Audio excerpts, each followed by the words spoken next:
मेरे बच्चे ते ए जेल मर्दा हस्ते बनिया तो शेर बहादुर मां ना बचना है। अपनी मां सदके हो भी, अपनी मां भी तो खुश हो गया उस ना मगर उसने रूह राजिन तेरे ते और पूरी पूरी दुनिया ते हल्ला ला दिता वे तेरी मोहब्बत तेरे इश्क ते तेरी प्यार इस दुनिया हल गई है, पागल हो गई है। खान खान खान होनी पे गया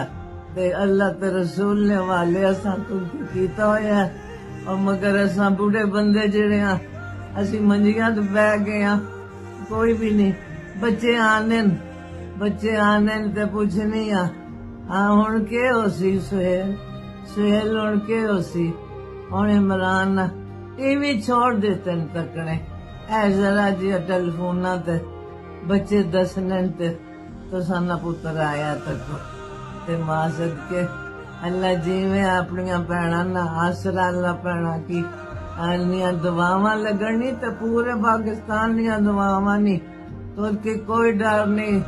हैदरी नारा ला के हैदरी ग्रुप पीछे तू तेरे पीछे पूरी कुल जितनी इबादत मुसलमीन जड़े जितने आले तशी और सादात तेरे नाल हर एक सैयद तेरे हस्ते दुआ मांग रहा, हर एक फकीर तेरे हस्ते दुआ मांग रहा। तू इंशाअल्लाह 9 निदा ते 12 सेदा नारा मार के जेल चुआ से हैदर मौला एलीना ते मेरे बच्चे इंशाअल्लाह जिंदगी रही मैं एक बारी तुझे गले ना ला के मिलना फिर भी मरा फिर भी मार भी ना एक बार गले ना ला सा। मेरा भी एक पुत्र है तो तू भी अपनी मां ना एक पुत्र है पर हूं मैं नहीं आनी है मेरा एक पुत्र है या मेरे 2 पुत्र। ये शेर डकिया होया ने इतनी दहशत ने तो बाहर कढ़ने डर लगना ने इस जालिम नो ना पुत्र एक कूफी वाक्या हकीकत कूफी इन्हें की शर्म नहीं हया नहीं